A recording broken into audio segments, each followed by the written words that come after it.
So welcome everybody to the September JVS Online Journal Club. We are very excited to have everybody join us. Let me just share my screen and we can go through everything. So we have two host institutions tonight, University of Rochester and LSU University. We will be discussing two really exciting and interesting articles.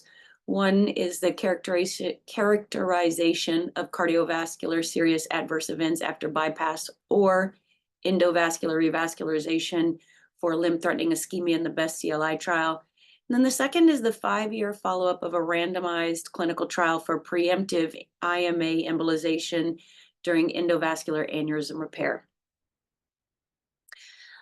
From Rochester, we have Dr. Alaska Pendleton, who is an assistant professor of surgery, and her trainee, Dr. Hofstetter, who will be presenting.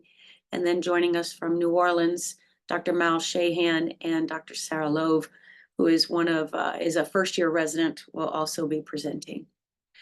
The authors from the IMA paper are from Japan, and so they will not be joining us, but Dr. Syracuse will be joining us in order to discuss the results of the BEST CLI cardiovascular events work. And tonight we have one guest moderator. We have Dr. Nagasarath, who is from University of Maryland. He is the Vice Chair of Clinical Affairs. He is a program director for the integrated residency and the associate program director for the fellowship. And he also co-directs the limb preservation program there. So he'll be moderating and discussing the work from the BEST CLI trial. And then we will discuss the results of the randomized controlled trial together. We ask that you stay muted. Please enter your questions and comments in the chat. We may call on you in order to clarify your question if there's something specific we don't understand. The event is being recorded for on-demand access. And then, of course, October 9th at 6 p.m. Central Time, we will have the University of Vermont and the University of Alabama hosting our October event. All of the dates and registrations for the events are posted on vascular.org. You can find those there. So at this time, I will stop sharing my screen and I will ask Dr. Shahan, does your team want to go first just in case? Yeah, that might be a good idea. Okay, Sarah, are you ready? Yes, ma'am. All right. So I'm going to introduce this topic. I wanted to thank our friends from USF who are here standing by just in case we had some technical problems. So hurricanes either seem to hit us or them. So next time we'll get your back if you're compromised in any way. So since the topic was endo leaks, I wanted to kind of do a brief primer on why endo leaks are important, especially in the way we talk to patients. So everything we tell patients these days really stems from a series of randomized controlled trials that were performed in the late 90s and early 2000s. And I just want to show you their results real quick and how endo leaks kind of influenced the outcomes in them. So the first one I want to talk about is the ACE trial. This was the first randomized controlled trial to come out on open versus EVAR for infrarenal aneurysms. And this only had a 3-year follow-up. So it's the shortest outcome of any of the trials I'm going to show you. And they saw, as you might expect, decreased length of stay with EVAR. Now, these lengths of stay are longer than we would see in kind of our modern era, but still dramatic decrease in length of stay with EVAR over open repair. And then they also, because this is a short follow-up, didn't really see much difference in survival or freedom from major adverse effects. But when they looked at reintervention rates, they did see a significant difference. And the reason was endo leaks, right? So endo leaks were occurring and they were reintervening. Now, several things you have to keep in mind when I show you these trials, that all the devices used are not commercially available today. So all these devices have been replaced in some way. And also, we chased down type 2 endo leaks much more vigorously back then than we do now. So now we'll kind of let a type 2 endo leak alone unless there's evidence that it's causing the aneurysm to grow. But nevertheless, we saw this significant increase in reinterventions in the EVAR group. So that was, as I'm showing you here, much higher, 16% reintervention rate. Remember, this is only a 3-year follow-up, and we didn't see any real difference in aneurysm mortality. Now, the second trial I want to quickly show you is the EVAR-1. That was from the UK. Much longer follow-ups. This follow-up's over 10 years. And we start to see something that bears out several of these trials, in that there's an early survival advantage to EVAR and a late survival advantage to open repair. So there's a lot of theories on why there's a late survival advantage to open repair, but nevertheless, we saw an early survival advantage for EVAR and late for open. But also, once again, a very high rate of reinterventions in the EVAR group. And again, these are all, or essentially all, from endoleaks, and a lot of them were from type 2 endoleaks. And then finally, I'll show you the DREAM trial from the Netherlands. And again, this was a long-term follow-up. Median was 10 years, and they had about 350 patients that they randomized. And again, you see an early survival advantage with EVAR, kind of a late survival advantage with open, although it's lost after time. But the important thing to know about the DREAM trial is this is really one of the reasons why we do lifelong surveillance today, because they not only showed that there was, a significant amount of reinterventions, but these reinterventions happen late. So here we see 4 years in the DREAM trial, and all of a sudden that freedom from reintervention starts falling off for the EVAR group. So this is, again, we're chasing down these endoleaks, and these endoleaks can happen at any time course in the patient's life. And if you look at that top line there, you show a significant increase in endoleak reinterventions throughout the patient's life. And again, a lot of these were type 2. We might not be chasing these down today, but based on this data today, we see that the patients are at risk for endoleak really throughout the duration of their life. And that's why we recommend lifelong surveillance. So that's kind of why we have a lot of data on endoleaks. And again, some of this is old, and a lot of these devices are no longer commercially available. But this is why when we have a discussion with patients, we say that, with open repair, we have a lot less reinterventions versus endo. Now, the way people interpreted these results are very different, right? In the US, we say, hey, look, sure, get out of the hospital 1 or 2 days, I'm back to work, give me the EVAR. But the UK sees things much differently.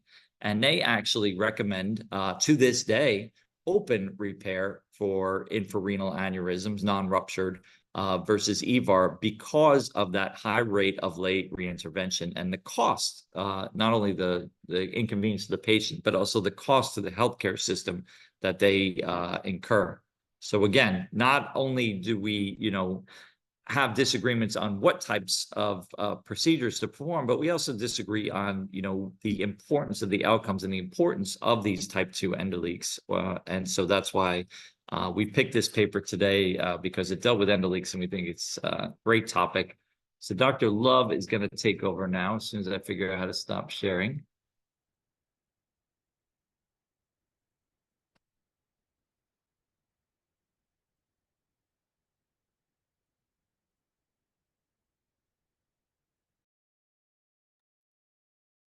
Okay, y'all can all hear me?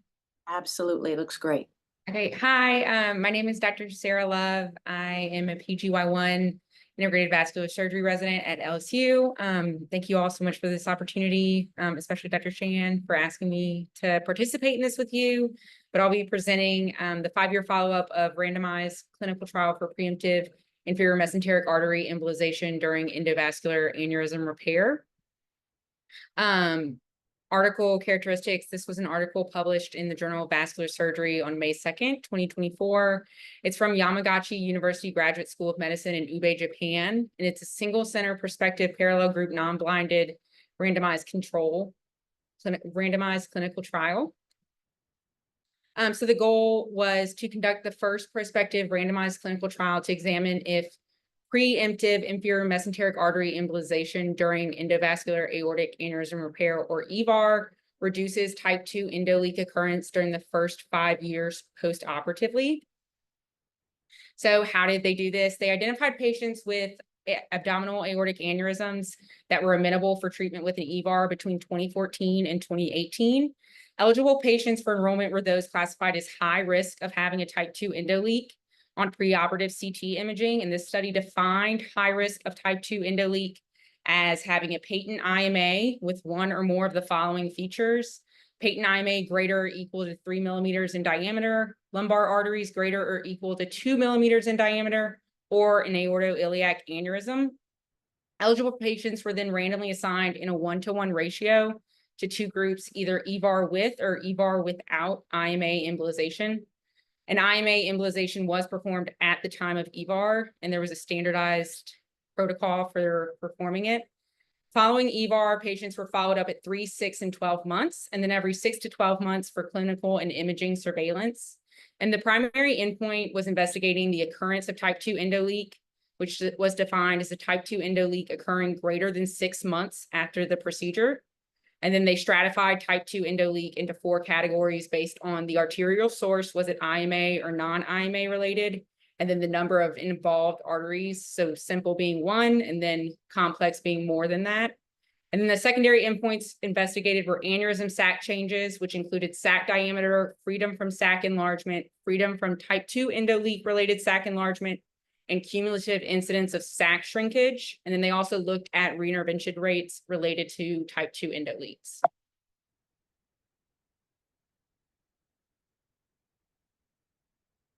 What is going on? Okay, so first looking at like the patient demographic or patient-related outcomes and procedure-related outcomes, the only statistically significant difference between the two groups regarding patient demographics was that there was a higher percentage of men in the IMA embolization group. And then looking at the procedure itself and the outcomes for that, overall, the treatment of more than 60 patients in both groups had treatments that were not entirely consistent with the manufacturer's instructions. And this was not found to be statistically significant, but it was not elaborated on further what exactly they meant by this. They did use 5 different stent grafts in both groups, and then there was no statistically significant difference for follow-up, and there were no reported IMA-related adverse events. So then the primary endpoint, type 2 endoleak occurrence, it was found to be statistically significant that type 2 endoleaks occurred at different rates between the two groups using intention to treat and per protocol analyses. So you can see those right there. And then looking at the aneurysm sac changes, which was the secondary endpoint of the study, there was no difference between freedom from sac enlargement greater than 5 millimeters between the two groups. However, there was a statistically significant difference in freedom from type 2 endoleak related sac enlargement, both greater than 5 millimeters and greater than 10 millimeters. And there was also a difference between the two groups for cumulative sac shrinkage, specifically with the benefits seen in the IMA embolization group. So then here we have aneurysm sac changes.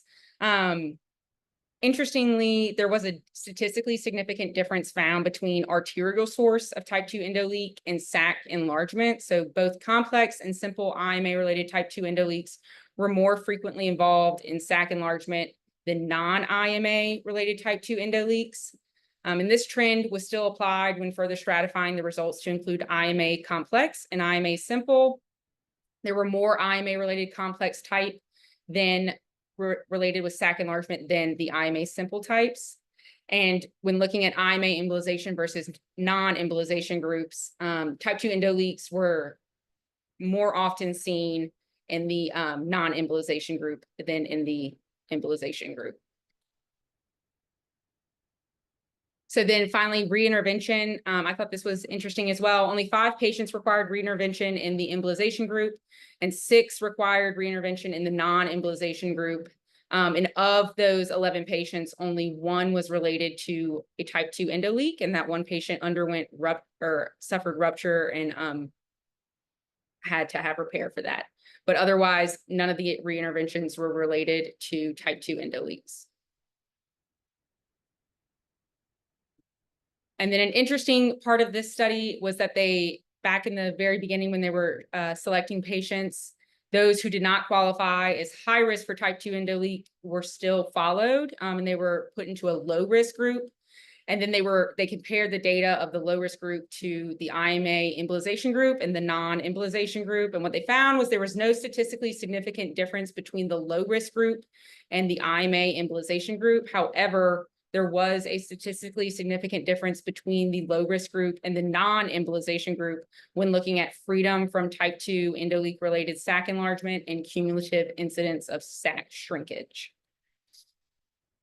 So to discuss this article, the strengths, I thought a major strength of this was that there were statistically significant results across various statistical methods.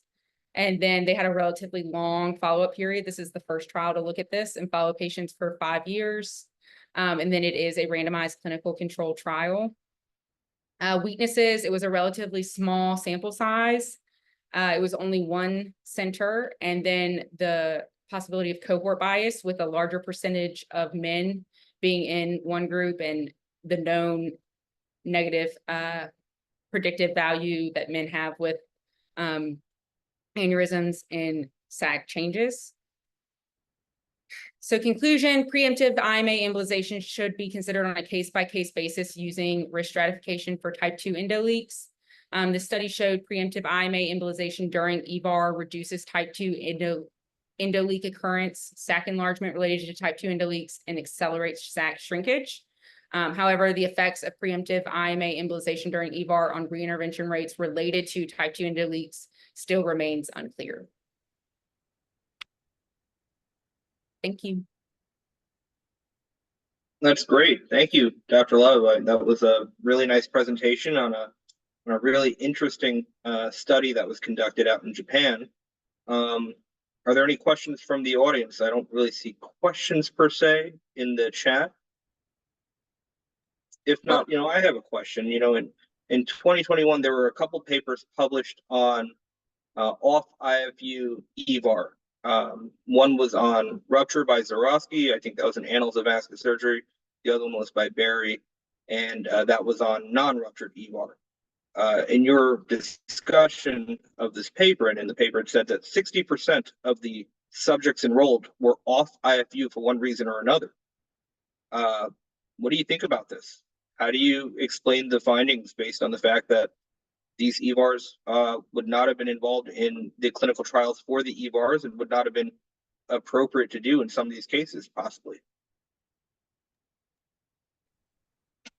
Yeah, I think it's a really. Do you want to go, Dr. Shagan? Oh, go ahead. No, you go. Come on, you've had 4 months of vascular training, right? 3 months.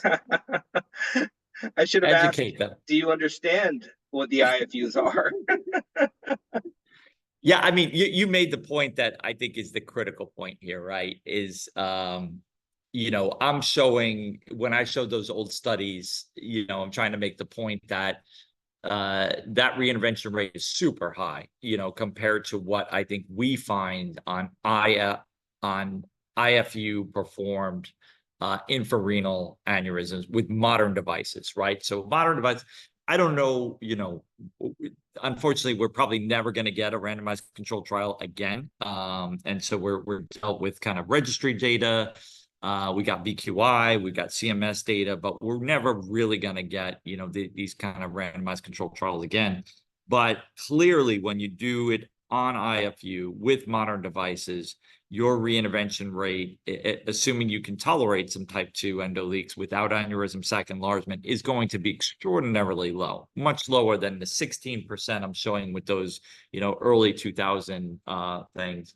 So yeah, that was an interesting thing to me on this study, is that how many of them were off IFU and how much did that contribute to, their outcomes. So I would throw it back at everybody else. I think if I'm doing an infrarenal on IFU, it's hard for me to justify pre-op embolization, the IMA, if I think we're going to get a good CL. I saw Ron's comment was super interesting. I had not heard that before about the lower risk for thrombotic events and possibly lower rates of thrombosing their sac. I've not read that before, but I mean, my bias here at LSU is the devices we put in on IFU, regardless of the IMA anatomy or, some scary looking lumbars, very, very, very low rate of reintervention. So it would be hard for us to, I think, to justify this in those settings. Dr. Dolman, I was wondering if you wanted to unmute yourself and sort of address a little bit of the comment that you're making here. You mentioned, there's a lower risk of thrombotic events. That's a Japanese belief or that's held there. Do they have less thrombosis within the aneurysm sac as they're looking at it too? Is that something they've recognized? So I was hoping Yeah, you could. that's comment kind of on the that. way they put it together. So, and I think Tom can correct me, but I think I was the editor on this paper, and we were reviewing it and going through the review cycle sometime last spring. So I was a, visiting professor at one of their big meetings in February, and I was asking about it because I was there. And they were like, "Oh yeah, Japanese patients never get DVTs, never. And they're less prone to general thrombotic events overall. And they claim that a high endoleak rate type 2 is related to this problem, this thrombophilia genetic variation, which they think, there's more than one person told me this actually. And I was asking it specifically about this manuscript. And as far as I can tell, I mean, I can't speak for every Japanese vascular surgeon, but this seems to become like standard of care there in Japan. They embolize large IMAs just de rigueur and in large lumbar branches as well. And they feel it significantly reduces their incidence of sac enlargement in type 2. To Mal's point, the two aren't necessarily correlated. So it's hard to understand exactly what they're treating specifically, but definitely they claim a lower incidence of type 2 endoleak. So that I don't know anything more about it. I was going to ask you if you think it's dietary related, yeah, it's possible. Who knows? Yeah.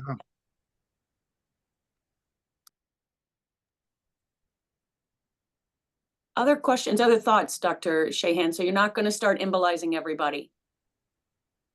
Well, I married somebody who seems to love embolizing and coiling things so much that I wonder about her relationship with the coil rep. But in any case, so when you look at take the opinion of the UK, right? And so they're saying that with all this added cost, that it's no longer sound management to do EVARs. And, it seems like a very radical approach to us here in the US, but that's still their standard of care.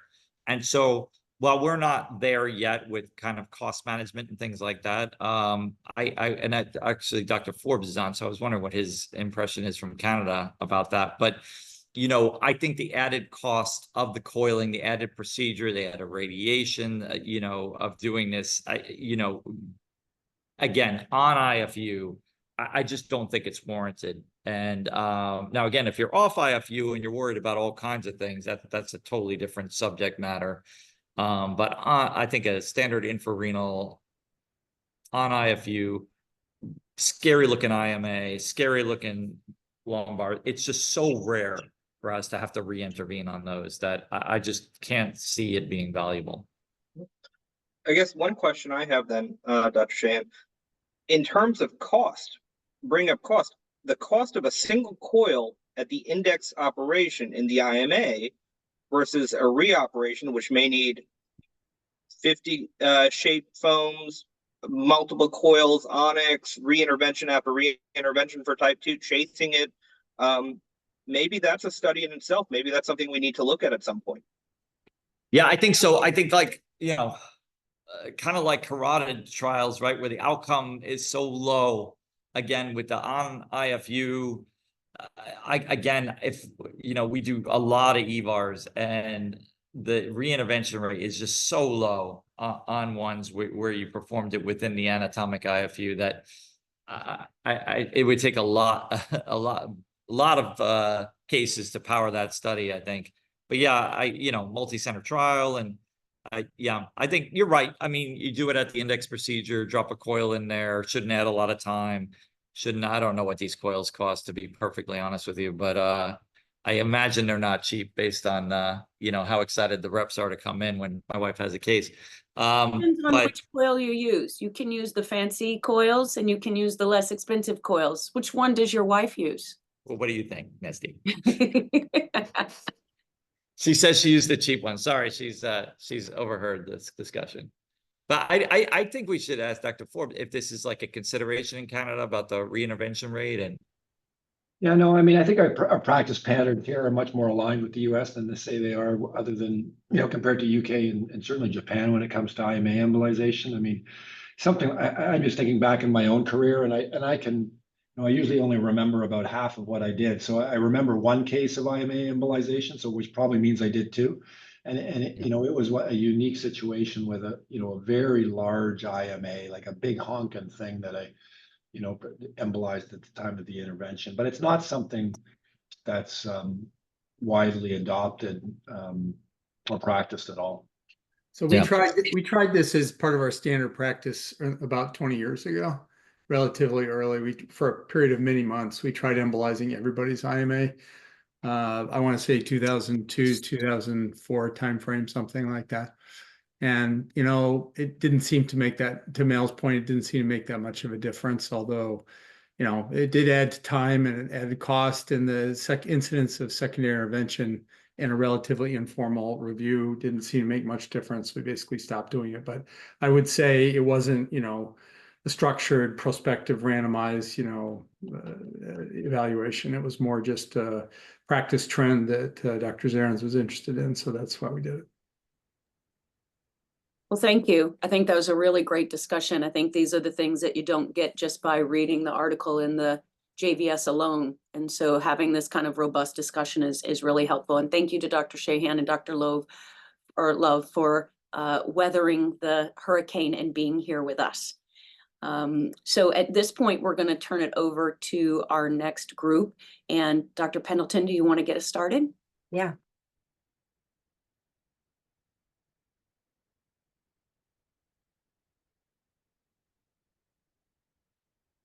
Okay, can you see the screen all right? Awesome. So I'm Alaska Pendleton. I'm faculty at the University of Rochester Medical Center. And today I'll be providing the introduction for Dr. Tabea Hofstetter for the article by Syracuse et al. So characterization of cardiovascular serious adverse events after bypass or endovascular revascularization for limb-threatening ischemia in the BEST CLI trial. And I got through the full title. I know there's going to be a lot of discussion about BEST CLI, and there already has been a lot of discussion about BEST CLI, rightfully so. And so I'm going to focus a little bit more on CLTI, its the global concern and kind of what it means, and then focusing in on cardiovascular risk. So the Global Burden of Disease study reported that 202 million adults worldwide have PAD.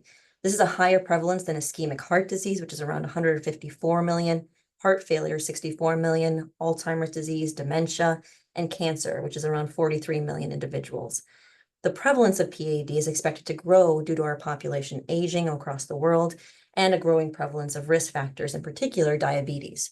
On average, CLTI affects 11% of patients with PAD, so this is a major global concern.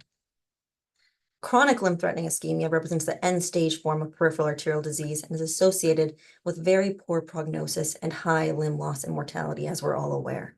It can be considered very similar to terminal cancer in some ways, and that reflects a huge impact on the quality of life and healthcare costs of the patients. This is something that I kind of incompletely understood as a resident, and particularly as a medical student when I was thinking about pursuing a career in vascular surgery. But when an individual first receives a diagnosis of CLTI, the mortality risk is around 20 to 25% over 1 year and around 60% over 5 years. This is worse than many of the cancers that we deal with. 5-year all-cause and cardiovascular mortality were twice as high compared with patients with intermittent claudication, according to a Dutch National Registry study.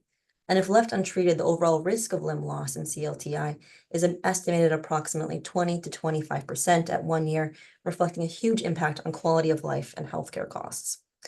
So if we don't treat CLTI, following amputation, patients have an exceedingly high risk of mortality and morbidity. The perioperative mortality rate following BKA for CLTI is 5 to 10% and rises to 15 to 20% following AKA. Other studies show a 3-year death rate of 33% after BKA, 71% after above-knee amputation, and at 5 years, these rates increased to 63% for BKA and 86% for above-knee amputation. I think some of this data should help kind of inform the way that we think about this group of patients when they're presenting to us in the emergency department and we're thinking about doing an intervention for them or not. So if we consider CLTI for patients who undergo revascularization, the outcomes are more favorable.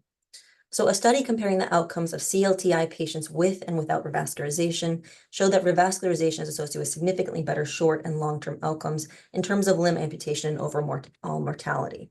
So now we're getting to the meat of the study that Dr. Hafstetter will be discussing with us all. And that is cardiovascular disease and its complications for the vascular population. So CLTI is a terminal manifestation of systemic atherosclerosis, and it's accompanied by significant CAD, as we all know, resulting in high mortality from stroke and myocardial infarction. Up to 50% of all patients undergoing a vascular operation have some degree of CAD, and up to 10% of asymptomatic patients have severe coronary disease on angiography. Major surgeries associated with increased myocardial oxygen demand, increased risk of coronary plaque rupture, resulting in myocardial infarction. And postoperative MI is the leading cause of mortality and morbidity in patients undergoing vascular surgery, with a reported incidence of 5 to 20%. The cost for patients with a postoperative MI is $100,000 greater than that for their counterparts. And then these patients also tend to be discharged to a facility rather than at home, which continues to drive the cost of healthcare. So understanding the probability of an adverse cardiac event is essential in planning for an intervention for CLTI. Yet despite numerous risk calculators, our understanding of cardiac risk for CLTI remains poorly quantified. So in this study by Moses et al., which was published in JVS in 2018, both NSQIP and RCRI calculators underpredicted the associated adverse cardiac events for infrainguinal lower extremity bypass. And these results weren't even specific to our CLTI population. So whereas the decision-making in the management of CLTI is complex and multifaceted, the most basic step in this decision tree is determining the likelihood that the patient can survive your procedure. And the BEST CLI trial captured data on major adverse cardiovascular events, MI, stroke, and death, as well as 30-day serious adverse events. So that leads us to the question, what if we could use this data to better understand and characterize the risk of serious cardiovascular events following intervention for CLTI? And that brings me to the incredible Dr. Tabea Hafstetter, and I will let her go from here.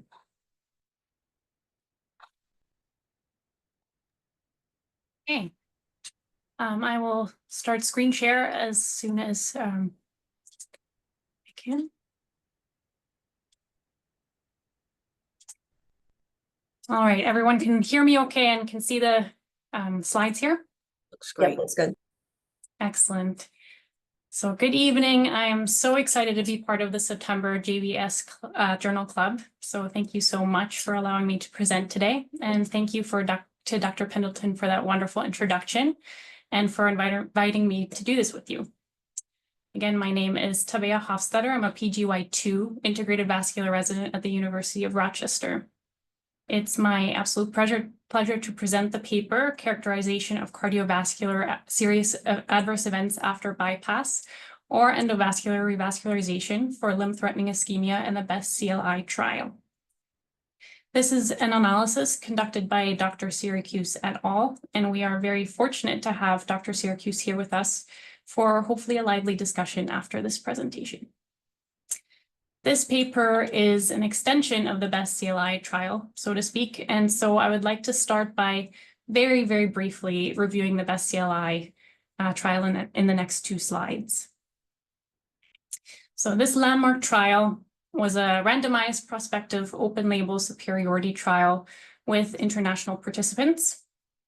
Data for this trial was collected over the course of 5 years from 2014 to 2019. More than 1,800 patients with CLTI were divided into two cohorts, either those that had single-segment autologous great saphenous vein available as a bypass conduit or those that did not. And then subsequently, each individual cohort was then randomized into either open surgery or endovascular therapy. The primary outcome of interest was a composite result consisting of major adverse limb events or need for intervention. And then there were also a few secondary outcomes, including major adverse limb events at any time, post-operative death within 30 days, minor reinterventions, major cardiovascular events, or serious adverse events. Briefly, the major findings of BEST CLI were that in those patients that did have single segment autologous GSV available as a conduit, major adverse limb events or major reintervention occurred less frequently in the patients undergoing open surgical bypass as compared to those undergoing endovascular therapy. On the other hand, in patients who did not have adequate autologous GSV, the overall outcomes were similar between the two groups. Now, although Best CLI did address major adverse cardiovascular events as one of their secondary outcomes, this was reported as a composite result. And given the vast array of what could be classified as a cardiovascular adverse event, it's difficult to use a composite result as a guide for which intervention to pursue in our patient population, where perioperative cardiovascular complications are, as Dr. Pendleton mentioned, of really great concern. Therefore, the objective of the Syracuse et al. Study was to better characterize the nature of the serious cardiac and vascular adverse events in the Best CLI trial with increased granularity. And furthermore, really interestingly, this study also aims to assess the severity of the severe adverse events and to assess whether these events were actually even related to the index intervention. So in terms of the methods, data from 1,746 patients from the Best CLI trial that were treated per protocol were queried for cardiac as well as vascular serious adverse events that occurred within 30 days after the index procedure. The medical directory for regulatory activities classification system was used, and so this included infections, procedural complications, cardiac and vascular events. Based on investigator assessment, the severity of the severe adverse event was classified as either severe, moderate, or mild. And severe here was defined as an event that affected the safety in the trial, required prolonged hospitalization, resulted in significant disability, was life-threatening, or resulted in patient death. And then again, based on an investigator assessment, severe adverse events were also classified as either not related, possibly related, probably related, or definitely related to the index procedure. So now looking at the results of the analysis, the types of cardiac severe adverse events that were captured included ischemia, congestive heart failure, arrest, arrhythmia, and heart block. All of these cardiac severe adverse events occurred at relatively similar rates between the open and endo groups, as you can see here, where both groups most frequently observed ischemic events, and that was followed by heart failure as the second most common event. About half of the cardiac severe adverse events were classified as severe in both groups, with the open group experiencing a higher percentage of cardiac severe adverse events that were considered moderate compared to the endo group. Both groups, most of the cardiac severe adverse events were deemed not related or only possibly related to the index procedure.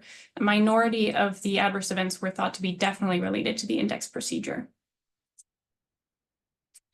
Now moving on to the vascular severe adverse events, which are depicted in the two tables in the next two slides. The events captured included ischemia or gangrene, bleeding, occlusive, thromboembolic, cerebrovascular, and then an other group. Ischemia and infection or gangrene were most common in both groups, and occlusive was the second most common in the endo group, but in the open group, that was slightly surpassed by bleeding as the second most common adverse event. 2 injuries occurred in the endo group. Here again, you can see that ischemia and gangrene were the most common severe adverse events in both groups at rates that were relatively similar between the open and endo groups. Again, almost half of the adverse events were deemed severe, and rates of mild, moderate, and severe events were pretty similar in both groups. And again, the majority of the vascular adverse events were either deemed not related or only possibly related, with a bit of a higher percentage of the endo group having definitely related adverse events. But this was not statistically significant. So this slide is a little bit busy, but it's just a 5-foot overview of what we have already reviewed in the previous tables. And the major takeaway here is that almost half of all cardiovascular severe adverse events were considered severe in both groups. There was no statistical significant difference between the open and endo group in terms of severity, nor was there a statistically significant difference between the two groups regarding whether or not the severe adverse event was even related to the index procedure. And again, the majority of the adverse events were thought to be not related to the index procedure in both groups. The biggest limitation of the study was that the severity of the severe adverse event and whether it was related to the index procedure, these were subjectively determined by the study investigators. So there certainly could be some bias here. Furthermore, only severe adverse events meeting the pre-specified med-DRA categories were included in the study. And although this provided much greater granularity than previously reported composite results, it still doesn't capture the full gamut of perioperative complications faced by our patients after revascularization procedures. So to conclude, the Syracuse et al. Study found that open and endo revascularizations confer similar degrees of cardiac and vascular severe adverse events, with approximately half deemed severe. The majority of severe adverse events were thought not to be related to the index procedure. And finally, the big take-home message here is that concern regarding major cardiovascular severe adverse events should not alone determine intervention type for CLTI patients.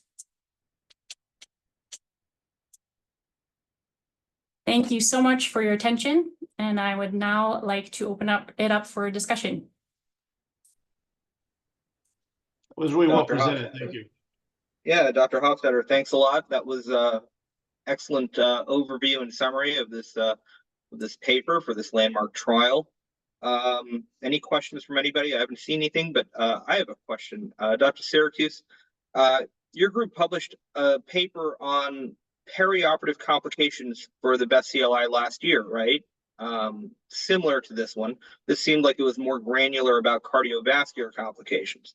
But basically, the findings of both papers after I read them was pretty similar. No real difference in complication rates or types of complications based on the type of procedure performed.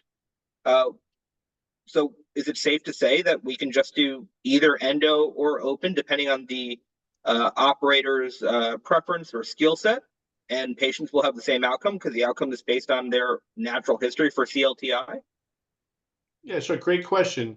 It's in the trial population too, I would say too, because you had to be thought of both anatomically and also physiologically to be an eligible candidate for bypass or endovascular interventions going into this.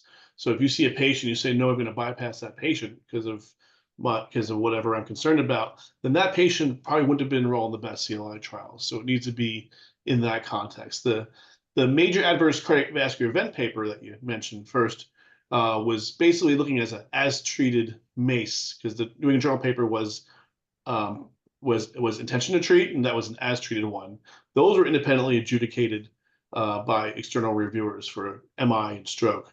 These were not. This is subjective to the place, and in some ways gives you more granularity, in some ways gives you less granularity. So you see bleeding events, you see heart failure, but you make it a little, in some ways you get a little less granular with what that is. The other issue is that you can have a problem on the other leg, and that would get captured here as well. So things that may be unrelated, you might say, well, how is a embolic event to the leg unrelated? Well, maybe the other leg. So the things like that need to be thought of in the context of the study. Dr. Abai has a question for you as well. It says, we tend to be more liberal in higher risk patients with endo options. Should we be worried about the liberal endo use?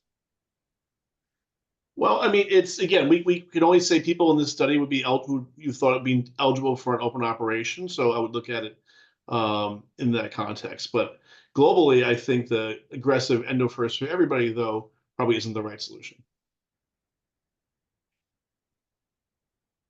Any other questions from the audience? Jeff, I think one of the things that always comes up when we look at this is it going to change? And what is it that you really want us to do with this in order to change practice? Because we're still trying to move this needle. And it seems like we're still struggling a little bit with it, and a little bit. I mean, you can see Dr. Abai even mentioning that, for these high risk patients, Where are when are we gonna really kind of move this needle, and what more is needed, do you think? Well, I think for people who are, who could tolerate, could tolerate bypass, and that's a pretty broad spectrum of people in my mind who could tolerate a bypass. I think just say excluding them because, oh, they might just have an MI that's too high risk and kind of writing that off probably isn't the right answer always. And I think we've shown that a few times as well. And I think we did capture a relatively broad sample of patients here in the study. You're going against a lot of things. Industry doesn't sell autologous greater saphenous vein. And I consider myself still an endovascular enthusiast. But I'm probably a little less so than I was before. And there's still a role for everything. I think if you don't have good greater saphenous vein available, that likely looking at a PTFE, especially a PTFE to a tibial vessel versus an endo solution, it's reasonable to do the endo solution. But I started vein mapping my patients now before I do angios, where I probably didn't used to do that as much. So we're more conscious about that, and we're not trying to replace endo. I still do lots of endo, but just a more balanced solution here, and I think is what we're hopefully seeking here. But it's going to get tougher and tougher over time as I think people know how to do bypass less. Are you concerned about that? You think that's, I mean, because I've heard, this idea that we're not doing enough carotids, we're not doing enough bypass procedures now. Nobody's going to know how to do it. We say that about aortic work too, in certain areas. I mean, as a program director, I'm always thinking this or hearing this, but even Mal, your thoughts, Jeff, in your program, do y'all still do enough bypasses that you think we're training people well enough? I mean, we're fortunate. We have some people that are a little more open aggressive, and I think they still get experience with that. We have a lot of CLI. We have a lot of repeat people coming back. So I think we still get that exposure there. But I think I haven't looked at the ACG numbers in a while. Again, I'm a program director too, and I worry about that. But it's I think it's definitely a concern. 10 years from now, what's out there. Yeah, I mean, I think some of that's overstated, Misty. When because of the way the ACGME does their case logs, you have to kind of compile numbers. So people love to look at open aneurysm numbers when talking about aortic. And yeah, there's no freaking open aneurysms anymore. We know that. But when you actually kind of gather the aorta bifems, the SMA bypasses, the renal bypass, all these things kind of add up, including trauma. The average trainee finishes with over 30 aortic cases. So, I had a lot more, but I had a lot fewer EVARs. But, 30 should lead to competence, in my opinion. If they're well deployed, if the residents are well prepared for the cases, if they get some graduated autonomy, the average resident still finishes with about 30 aortic cases. And the bypass numbers are higher. I think I haven't looked in a while, but it's at least 40 to 50 the average gets. So again, it's how we spend that time. It's not only volume, it's how you kind of give them their autonomy over time. And but I think it's overstated. But like Jeff said, we need to kind of keep track of this, because in 10 years it could be a totally different ballgame. We might have to go train in the UK where they just do them open again. I finished my training last year from Massachusetts General Hospital, and I had an excellent training program where I had more than enough bypasses. And then here at the University of Rochester, our residents are getting more than enough bypasses, and will continue to get too many of them with me, I'm sure. Yeah, I mean, a lot of this is going to be, regional to the, our patient population here in the South is, the truth is they get aortic disease at a younger age here because they started smoking, at ages that are unbelievable to me. But, a lot of that is rural though, I think in Rochester you serve a rural population too. And so they have an early smoking group there that will get, aortic occlusive disease in their 40s, and you're gonna hopefully do that open rather than endo. So, but again, when you look at the national numbers, I don't think there's cause for panic right now, but healthy reassessment every few years and see what people are doing. Jeff, I have one more question. Forgive the question, because here in Maryland, I was part of SCLI and I don't remember the answer to it, but was there a pre-assessment cardiac cutoff for the patients to enroll in best CLI? I know we said they had to be appropriate for bypass and endo, but we all know who do bypasses and endo. We all know that, you know, those are kind of fast and loose, and we push the envelope for patients all the time and do things under blocks and all these things to reduce their cardiac risk. Was there actually an objective cutoff for cardiac preoperative state? No, there's no hard stop, nothing objective. Okay, so Just had to to be me, deemed, that could be a deemed confounder appropriate as by well. 2 investigators. Okay, yeah, because that could also be a confounder, I guess, just because there's variability in practice patterns.